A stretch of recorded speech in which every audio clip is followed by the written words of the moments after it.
지난 이사야서 33회 마지막 부분에서 사단에 관한 이야기가 나오기 시작을 하면서 34회부터 지난 주에 전한 39회까지 마귀에 대한 이야기, 곧 사단의 여정과 운명이라는 이야기가 실려졌습니다. 그런데 그 이야기들은 설교자인 제가 애초부터 계획하는 것이 아니라 하다 보니까 그렇게 됐어요. 사실은 그 내용들은 사단에 관한 비밀 가운데 굉장히 큰 부분이기 때문에 그냥 이사야서에다가 담아놓으려고 그랬어요. 그래서 주님 말씀 맞다나 들을 귀 있는 자는 듣고 그렇지 않으면 안 들어도 상관없는 거니까 이렇게 생각을 했습니다.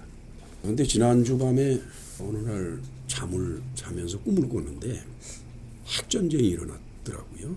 그래가지고 굉장히 많은 사람이 죽고, 그리고 이제 저는 사는 거다 죽는 거다는 그 사이를 왔다 갔다 하면서 한밤을 지냈어요.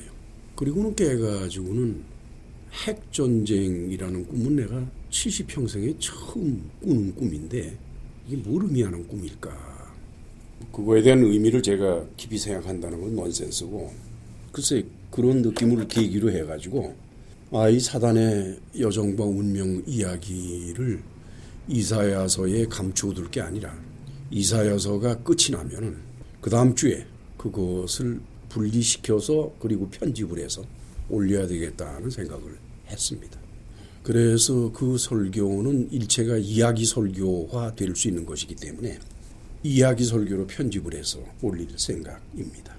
이야기 설교라 그러면은 예술적으로 보면은 연극과 같아요. 느끼는 개념이.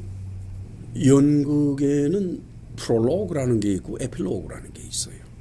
그리고 막과 장이 있고, 그래서 연극의 주류가 되는 거는 막장입니다. 그러니까 장은 스토리가 끊어져 나가는 것이고 막은 막을 올렸다 내렸다 하는 것이기 때문에 그건 뭘 말하는 거니까 스토리가 끊어지는 정도가 아니라 아예 장소가 바뀌어버리는 그런 개념이 돼가지고, 그 막이 올라가기 전에 한 배우가 나와서 그 연극의 느낌을 사전에 전해주는 게 프롤로그입니다. 그리고 이제 마지막 끝나면서 막이 내리기 전에 한 배우가 나와서 독백같이 연극 전체를 담아서 전하는 게 있어요. 그걸 에필로그라 그래요. 사단의 여정과 운명 이야기를 하나의 연극과 같은 이야기 설교로 편집을 하다 보니까 그것의 프롤로그는 33회의 마지막 부분이었습니다. 그리고 34회에서 39회까지를 발췌해 보니까 6개의 장으로 갈라져 나가는데, 그것은 막, 다시 말하면은 이야기 설교에서는 막이라 그러면 CD를 말해요. 그러니까 CD로 끊어지잖아요. 그렇죠? 이렇게 딱딱 끊어지니까 보니까 CD가 3개로 나누어지더라고요. 그래서 3막, 그 다음에는 설교가 트랙으로 딱딱 끊어지는 게 6개니까 결국 그 이야기 설교는 3막 6장이 될 것입니다. 오늘은 이제 그것의 프롤로그를 전하는 날이 올시다. 이제 여러분들은 이 사단의 여정과 운명을 담은 이야기 설교의 프롤로그를 들으시게 됩니다.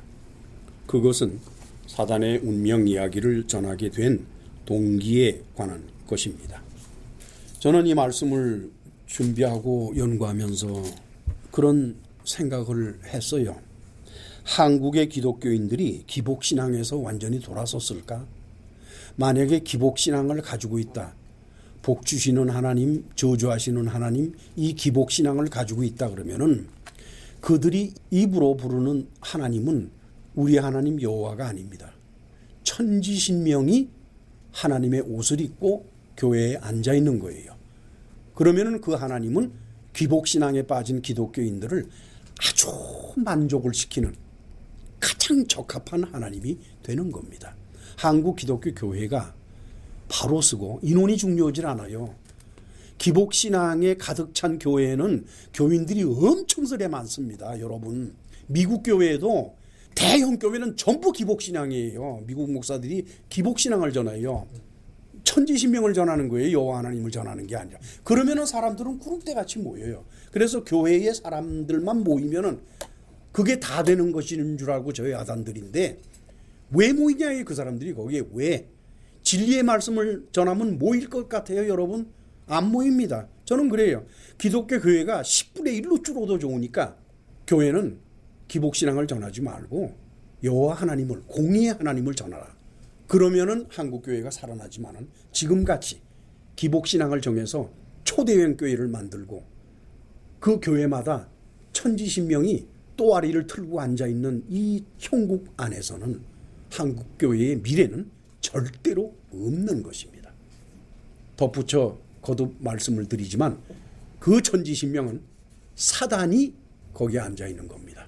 천지신명이란 존재는 없어요. 그러나 천지신명이란 이름을 부르게 되면 반드시 사단이 나다 하고 나타나도록 되어 있다는 것입니다.